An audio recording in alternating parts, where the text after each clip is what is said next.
Aquí estamos en el quinto Majesteo te habla de esta primera temporada del revival de nuestro podcast, que habíamos tenido antes, como ya sabes, en otros formatos distintos. Tengo la agenda hoy cargadita de topics interesantes y para discutirlos está aquí conmigo Eden, porque vamos a hablar también un poco de la visión del artista y de la reinterpretación de los clásicos, aunque tampoco me quiero adelantar mucho. ¿Qué tal, Eden? Bien, aquí estamos. Nadie diría que íbamos a llegar a los 5 episodios. Ya hoy me mandaron un mail que decía que a partir de los 7 ya eso tira. Vamos a ver si Como lo de aguantamos. los 21 días, ¿eh? Sí, a ver si aguantamos un par de días más.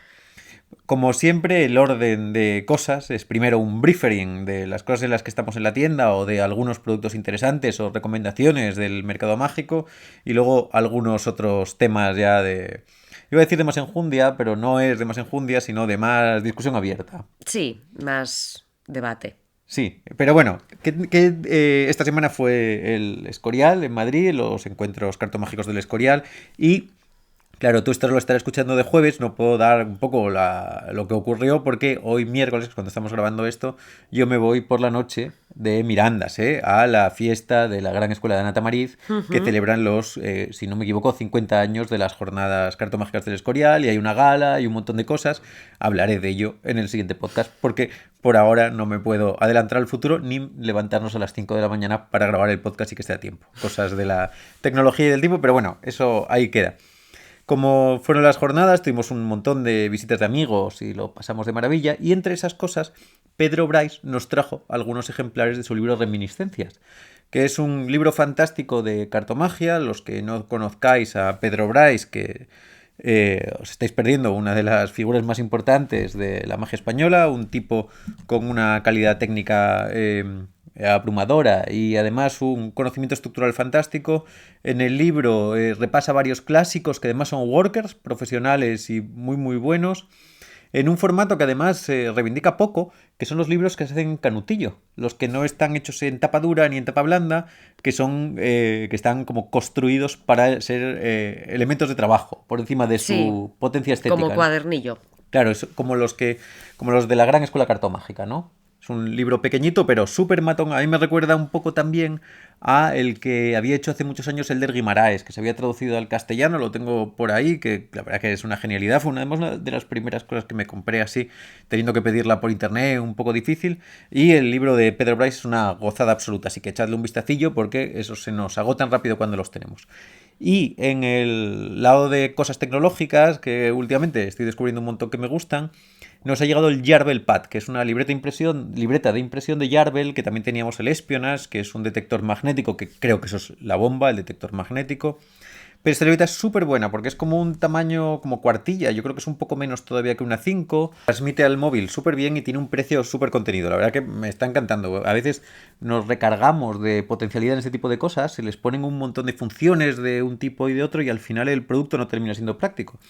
Y estos de Jarvel dan en el clavo, ¿eh? El reloj ya me había encantado, el Espionage me encantó y esto también me tiene como loco. Y en la parte de recomendaciones de cosas que son un poco como menos habituales de la tienda, que a mí eso siempre me gusta mucho hacerlo y además me lo recordó el libro de Pedro Bryce porque tiene una versión de uno de los juegos que a mí me encantan de toda la vida, que es el Premonition de Eddie Joseph. También por si quieres conocer un poco el juego, otra versión en castellano, yo creo que absolutamente imprescindible y que es también práctica más no poder, es la que tiene Alberto de Figueredo en su libro Magia de Mente, que creo que se llama Con dos barajas o algo así, además va en una bolsa, a mí me encantan. Hace unos años me obsesioné con ese efecto, que bueno, por si no lo conoces, es un clasicote clasicote. La idea es que se enseña una baraja y se le dice a un espectador que piense en una carta. O bueno, hay diferentes formas de acercarse al efecto, pero la idea es eso, que un espectador piensa en una carta, la busca en esa baraja y la carta no está. Falta una carta, hay 51 y no está la carta que eligió. Y en otra baraja de otro color hay una carta de ese, que mal lo estoy explicando. En una baraja, si la carta no está en una baraja roja, en una baraja azul hay una carta roja, que es la carta pensada por el espectador. Esto viene del Direction of Thought de Hofzinser y algunas versiones posteriores, pero al final todo se lo atribuimos a Eddie Joseph porque lo vendió como el Premonition. A Eddie Joseph le atribuimos muchas cosas que un poco se atribuyó el hombre. Las versiones clásicas de este juego, uno de los problemas que tienen es que los elementos no pueden estar previamente a la vista. Por supuesto, las dos versiones, tanto la de Pedro Brais, que las tiene las dos barajas a la vista desde el principio, como la de Alberto, que aunque no lo soluciona de una forma absolutamente maravillosa, solventan el problema clásico, ¿no? Que muchas veces con estos juegos clasicotes, nos encontramos con una tara, que ya lo decía con el Horrors la semana pasada en el podcast, pero de repente como una cosa que nos bloquea un poco a nivel de método. Yo hace mucho tiempo, como simplificando el asunto al tope, llegué a una versión en la que las dos barajas están a la vista desde el principio. Es muy sencilla de hacer a nivel práctico, es salonera perfecta de salón, también es un juego muy divertido de cerca y tiene esa premisa que a veces abandonamos de la cartomagia de salón, que a mí yo soy un gran reivindicador de la cartomagia clásica de salón y bueno, ahora ya hay mucha gente que la practica, mucho más que yo, por supuestísimo, vamos, que yo lo reivindico, pero estoy muy lejos de ser de los grandes practicantes, ¿no? Serían Mansilla, por ejemplo, o Joby también tiene algún libro escrito sobre ello. Hay un montón, la verdad. Bueno, para no desviarme del tema, son estos juegos tipo el Five Star Miracle que me obsesionan, que tienen una disposición tranquila e interesante. Que la baraja se mueve con un flow agradable. No es un elemento que nos implique hacer cortes, saltos, mezclas. Son dos elementos que se cuentan cartas en una copa, en la mesa. Un día tendremos que hablar un poco más a fondo de esa cosa que para mí también es muy importante, que es cómo diferentes disposiciones escénicas y estilos de magia también nos tienen que invitar a toquetear la baraja y los elementos de una manera o de otra. Y bueno, y como siempre que hago estas cosas, esta semana, hasta que salga el siguiente podcast, tienes un descuento en este juego Premonition, poniéndolo en nuestra página web, en magiastudio.com, o viniendo a la tienda y diciéndonoslo, un cupón que se llama EDI. EDI es E-D-D-I-E, de Eddie Joseph, con la primera E minúscula. Iba a decir Hofzilser, pero eso no me lo deletrea bien nadie, y entonces tengo luego muchas peleas. EDI ya es un territorio común, y además seguimos apoyando esa idea de que el crédito esté mal dado. Lo ves en la web y, por supuesto, además de nuestra web de Magia Studio, tenemos los Secret Files, que es esa plataforma tipo Netflix en la que ahora estoy embarcado en el curso de lo invisible y ya terminando de preparar el de los S McDonald's, que será una de las siguientes cosas que, por cierto, también vienen de Hofzinser, lo que estamos haciendo. McDonald's va por otro lado, que será otra batalla que trataremos en otro día. Tengo aquí a Eden para hablar del tema principal de hoy del día, que nos puede dar para discusión y se puede ramificar en muchos caminos. Y es la necesidad, o no la necesidad, sino el camino artístico natural que tiene cualquier persona que se enfrenta un poco al reto creativo de revisitar los plot clásicos, o sea, las ideas clásicas de la disciplina que trabaja uno. No lo quiero plantear de esa manera en la que parezca que lo que quiero decir es que cada persona tiene que tener una versión del agua y del aceite o una asamblea de ases, pero sí que hay un cierto territorio inmaterial en el acervo cultural de cada una de las disciplinas que los artistas recogen, reinterpretan y hacen suyo de distintas maneras. Esa forma de crear ese punto de vista o de reconstruir la idea desde cero, a mí siempre me resultó interesantísimo y además viene ahora, eso como digo, como muy como anillo al dedo, porque estando a punto de sacar ahora dentro muy poquito un trabajito sobre el Five Star Miracle de Alcorán y habiéndote anunciado un poco mi trabajo sobre el Premonition de Eddie Joseph, que son cosas que a mí siempre me gusta muchísimo trabajar, nos da ahí mandanga para batallar. Sí, es un tema muy interesante. Yo pensándolo sí que creo que habría que hacer una distinción entre volver a los clásicos. Puedes volver desde el tema, o sea, desde los temas clásicos tratados por X disciplina o desde las técnicas, ¿no? Usadas por X disciplina. Pero sí, creo que en parte es porque esos lugares ofrecen un suelo firme desde el que partir. Antes de seguir, porque eso, claro, Sí. ahora ya me da como toda esa idea, me parece súper interesante plantear primero, porque como yo estaba pensando más en los temas, el aspecto técnico es una cosa que muchas veces obviamos y Sí. olvidamos. Y a mí es un ejercicio que me gusta muchísimo hacer. Es que justo a mí me vino a la cabeza porque en ilustración o en pintura, que sé que también se hace, coger una obra clásica e intentar reproducir el mismo proceso que ha llevado a X dibujante o pintor a hacer ese final, ¿no?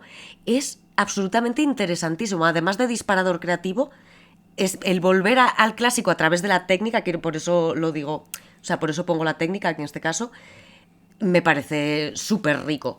A mí me pasó cuando preparé el curso de agua y aceite, había las versiones que partían de las originales de Marlowe y Vernon, Y cuando Marlowe y Vernon hacen sus versiones, todavía no existía la cuenta Emsley. O sea, no sé si Emsley la estaría haciendo en su casa, pero no había publicado la cuenta Emsley. Y se puede ver muy claro cómo se tiene que pelear Vernon para la fase de 4 y 4 con unos manejos que ahora nos resultarían rarísimos porque él no tiene la Emsley. Y el propio trabajo para mí en ese momento, o sea, el propio reto que yo me ponía, sabiendo que después se podía sustituir muy fácil a nivel técnico, por entender cómo eso se creaba, da no solamente un poco, nos da un mayor sustento técnico, porque eso siempre te lo da, porque el establecer una limitación en el trabajo siempre nos ayuda, pero también una gran comprensión del momento, ¿no? Nos dice mucho también como en la magia en nuestro caso, ¿no? La técnica, o en el lenguaje cinematográfico o en el de los videojuegos, también es salvaje, ¿no? Porque son disciplinas en las que la técnica está ultra presente en el proceso creativo, ¿no?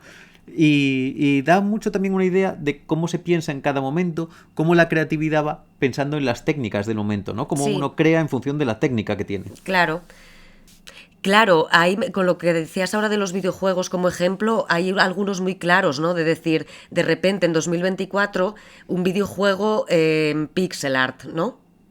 Por ejemplo, Sí, claro, no sería en pixel art porque en ese caso en el por terreno de poner un los, pero en el ejemplo. terreno de los videojuegos ahí son homenajes estéticos, pero sí que por ejemplo una cosa que se está haciendo que salió ahora un juego que a mí me interesa mucho se llama UFO 50 y UFO 50 es una empresa ficticia de videojuegos como si hubieran rescatado todo su catálogo que se hizo entre el 82 y el 87.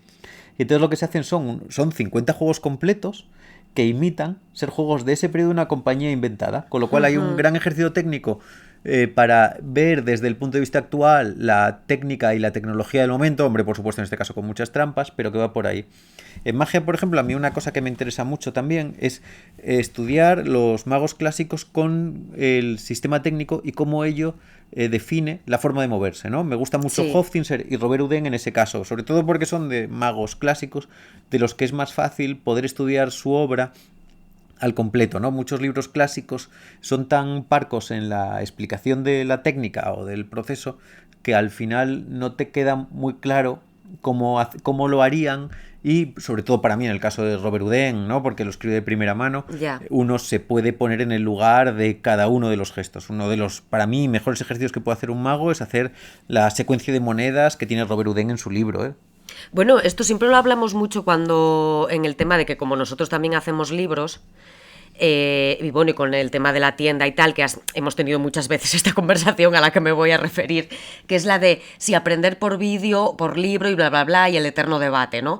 Y es verdad que yo siempre he pensado que además, aunque me parece que los vídeos son maravillosos para un montón de momentos de aprendizaje, es verdad que creo que en un momento previo al vídeo o previo a que estuviera tan el acceso a ver las técnicas en vídeo tan exagerado, ¿no? Que, o sea, que lo más normal era que tú durante tus primeros años solo lo leyeses.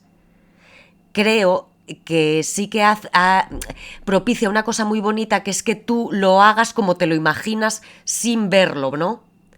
Porque el cerebro una vez lo ve va a intentar imitar lo que está viendo.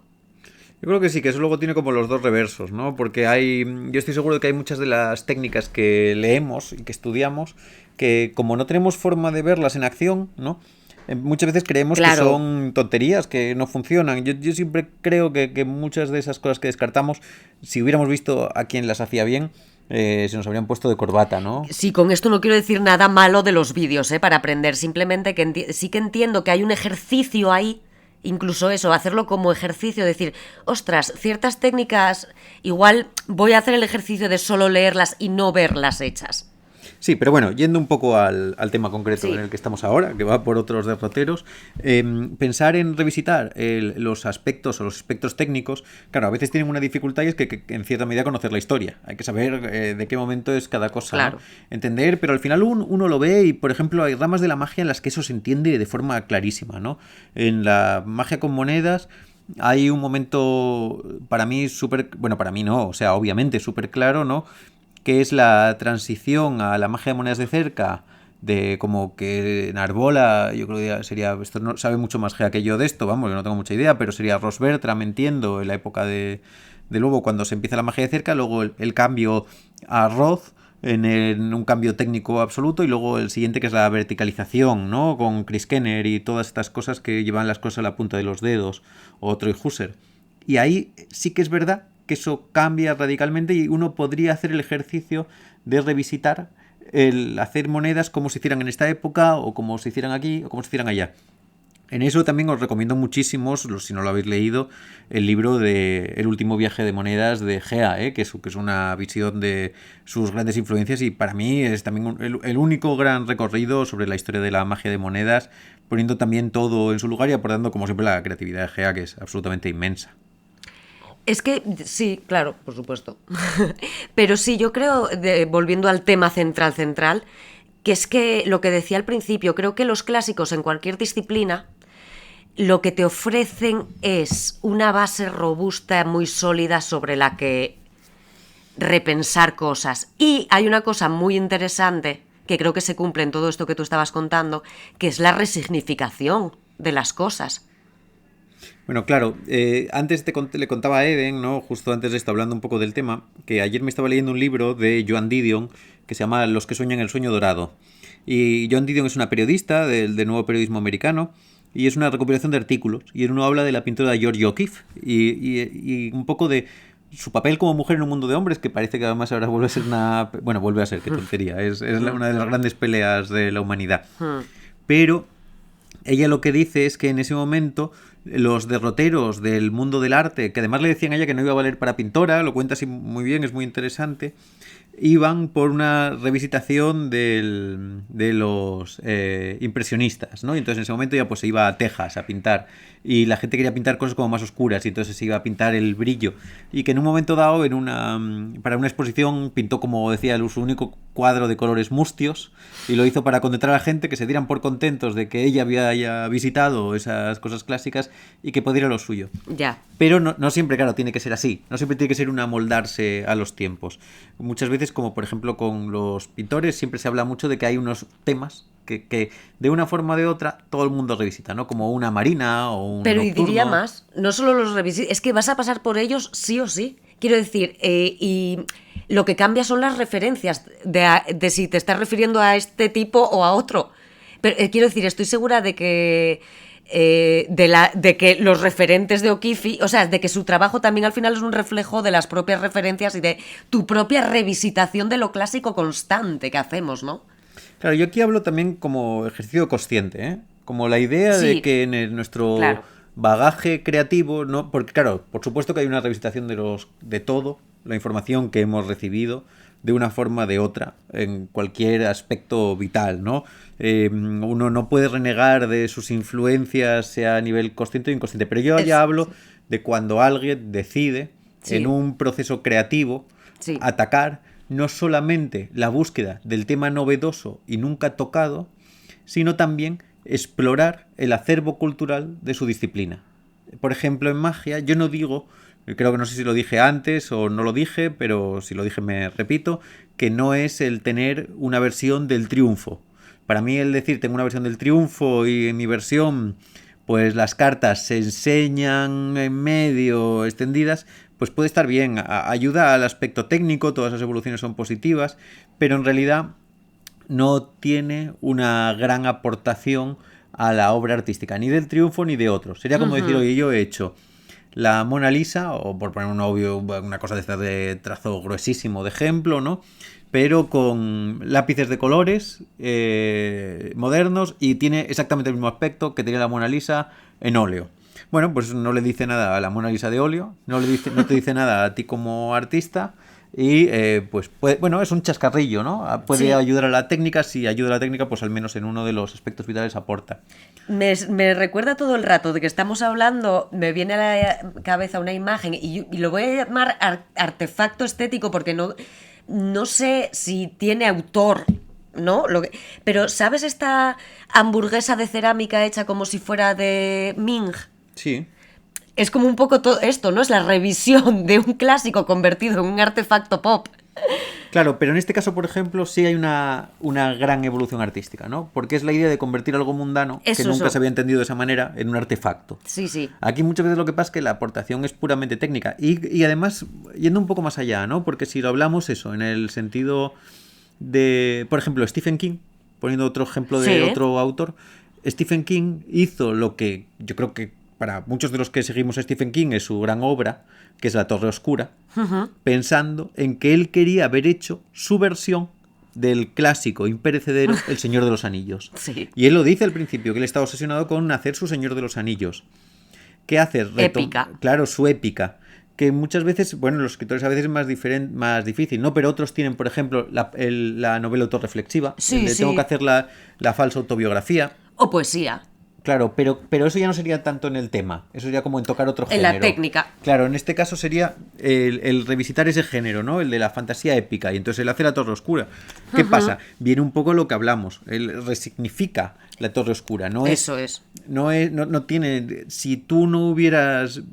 Claro, lo que pasa es que al final el que lee muchos de los anillos y lee La Torre Oscura ya establece los pequeños criterios mentales para que entiendas que existe una relación entre la épica, entre el grupo y entre varios de los elementos que son sustanciales al Señor de los Anillos, que están presentes también en La Torre Oscura, pero que no lo hacen de una forma obvia. En La Torre Oscura no es fantasía épica medieval, se termina yendo por caminos absolutamente rocambolescos. Y, por cierto, os lo recomiendo como mogollón. infinito.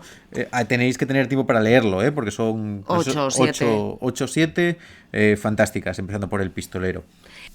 Yo es que creo que, claro, El Señor de los Anillos también estaba referenciando un clásico. Quiero decir, en el sentido de... Esto es muy sencillo, Creo que lo que acabamos llamando clásicos, sea de cualquier disciplina, se convierte en clásico porque apela a unas estructuras mentales que tenemos y simplemente se ponen en ese sistema los nuevos conceptos resignificados. Pero la base sólida del clásico lo es porque apela a algo interno que irremediablemente comprensible por ti. Claro, yo por eso muchas veces creo que uno de los problemas cuando afrontamos esto desde el punto de vista mágico es cuando cogemos un clásico, o lo que nosotros llamamos un clásico, o cuando reinterpretamos una obra que forma parte, como digo, casi me gusta más decir parte de nuestra cultura, de nuestro acervo cultural, de nuestro patrimonio cultural, pero muchas veces es que se cogen efectos o plots, ¿no? Sería mejor pensar en un plot que en efecto, que ya están tan redibujados que lo único que queremos es dibujar el nuestro de una forma muy parecida. Que es un ejercicio que se hace en todo, pero salvo que uno tenga, por ejemplo, pensando en El Triunfo, el de Assi Gwynn, creo que se llama Double Exposure, que está en su libro Repertoire y también lo vendió como descarga, claro, de repente le aporta un punto de vista totalmente diferente, ¿no? En El Triunfo de Assi Gwynn, el triunfo se ve en la cámara, en la fotografía, que no en la vida real. Y eso es una genialidad absoluta.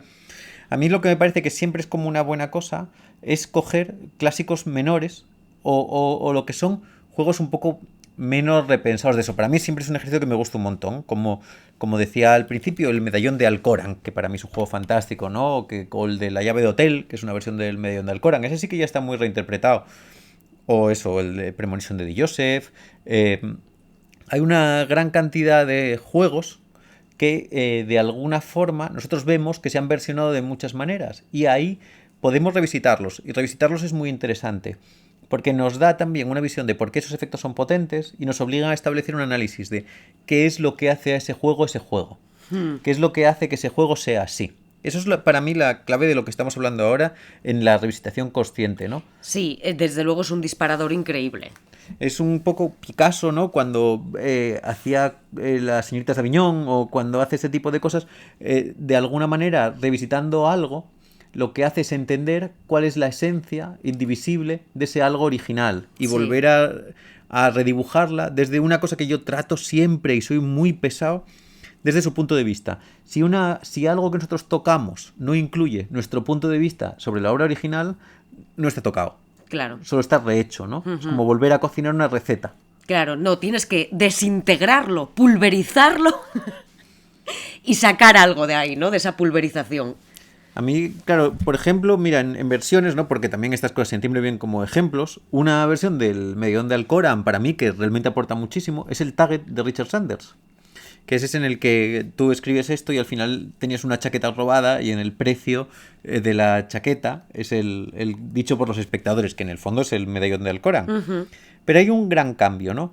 porque el medallón es un elemento externo que tú sacas en una cajita, que es casi abstracto, Sí. que no es situacional, que no tiene nada sobre ello. Y de repente el hecho de que a nivel técnico es muy interesante, claro que está en la espalda, que el aislamiento es total, pero el hecho de que sea algo que el mago lleve de por sí, que lo convierte en un ente puramente orgánico, aunque es una palabra siempre muy fea, me parece que tiene esa clave de haber entendido El kit. el kit de la Sí, cuestión, sí, ¿no? sí. Haber dado con ello, con qué es lo que hace que eso se pueda revisitar. De la misma forma que Y que se Mario, pueda resignificar así, claro que además. Mario cuando hace la sal Claro, y coge ejemplo. ese juego tan fantástico de Vernon, que en realidad es de Vernon, y luego de Roy Benson, y luego de Caps, entiende la sensación de la infinitud, ¿no? Que es lo que quiere transmitir la sal. Y entonces la redibuja en muchos conceptos.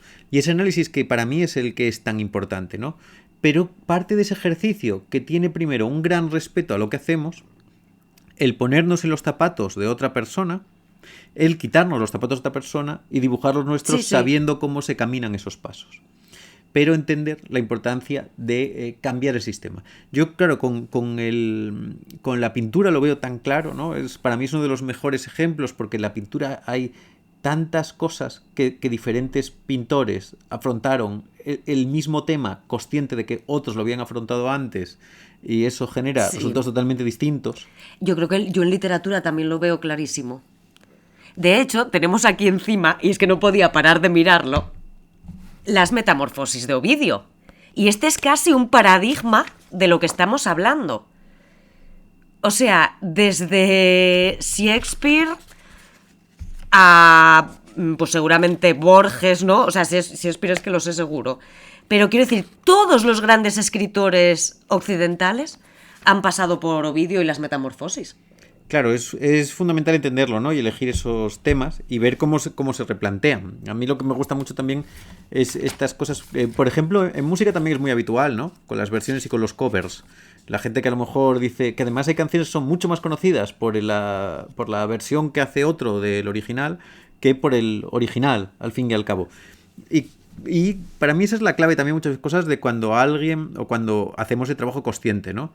Sí, de alguna forma mi trabajo sobre ello no destaca solo por estar mejor hecho a nivel técnico, sino porque pueda resonar de alguna manera en el público al que me dirijo, aunque eso sea siempre una cosa que caiga de segundas, ¿no? Que el resonar es una consecuencia, no es una causa ni es una búsqueda directa. Pero es muy importante trabajar de esa manera. Yo, por ejemplo, una de las cosas que también me gusta hacer en ese sentido es coger el Tarbell o coger los libros de Martin Gardner y ver cuáles son los juegos, sin ser los más obvios, que yo haya visto que estén bastante tocados.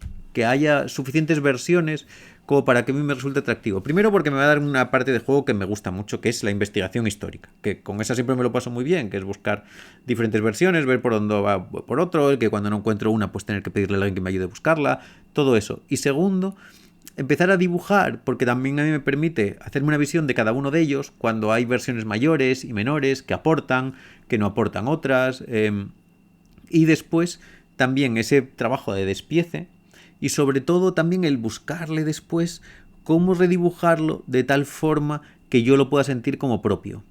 Entender cuál es la clave de esa cosa que hace que vibre en un sentido único. ¿Por qué te interesa? Sí, claro, y no solo porque me interesa a mí. Y claro, ¿por qué interesa? Eso, ¿por qué interesa? ¿Qué es lo que lo hace único? ¿Por qué esa cosa se hace más veces? Algunas veces es muy obvio, ¿no? Es porque el efecto es muy fuerte. O en Claro. otras cosas de magia es porque es muy sencillo, que también es otra cosa muy habitual, ¿no? Pero muchas veces esconde una respuesta, que es porque habla sobre esto, o porque el nivel técnico en este aspecto está bien. A veces los juegos tendrán el núcleo en el guión, ¿no? En la idea de presentación. Sí. Por ejemplo, hablando un poco de Hollingwood en su mito de Cassandra, ¿no? En el caso de Hollingwood tiene que ver con el guión. En otros aspectos, pues tendrá que ver con el método. O en otras cosas tendrá que ver con la estructura, ¿no? Depende de la sensación y empezar también a entender cuál es lo que vale y cuál es lo que no. Es muy interesante. Para mí siempre es un ejercicio fantástico. Yo creo que además hasta a cualquier nivel artístico es interesante, ¿no? El retomarlo, el probar a hacer tu cuento de piratas y Claro. tu cuadro de Nocturno. nocturno o tu anunciación, ¿no? o en cualquier caso retomar eso, y también implica, yo creo que en cierta medida, ese respeto importante por lo que es el clásico, ¿no? Dijimos mucho de la palabra clásico, pero no quiero decir clásico, ¿eh? En ningún caso, no le quiero dar ningún valor, es por lo que está ya presente, por el de toda la Claro, vida, lo que se nos guardamos en el cajón de los tenedores y las cucharas y siempre está dando vueltas. sí, ya te digo, es que yo creo que realmente lo que consideramos clásico es porque lo que tiene es una estructura clásica en su interior que comprendemos fácilmente. Bueno, pues yo creo que con esto estamos, ya le dimos muchas vueltas a este tema. Acuérdate, vuelvo a recopilar esas cosas importantes, que si escribes Eddie tienes un descuento en el Premonition de Eddie Joseph, que es una versión que la verdad es que nos gusta un montón, que estamos a punto de sacar varios productos y que cuando esté escuchando esto va a ser prácticamente Halloween. Tampoco hicimos ninguna mención a ello y simplemente queda dicho como una cosa casi anecdótica. Y también he hecho un vistazo a estas cosas de la tienda porque estamos trabajando en varios juegos de impresión de cartas y casi el juego de la agenda está listo, así que se vienen como novedades muy bonitas. He hecho un vistazo a la web, no lo olvides, y ya sabes, cualquier comentario, cualquier cosita se agradece que no lo veas. No iba a decir qué mal lo iba a decir, pero bueno, sea como sea, muchas gracias y nos vemos en la Gracias. siguiente.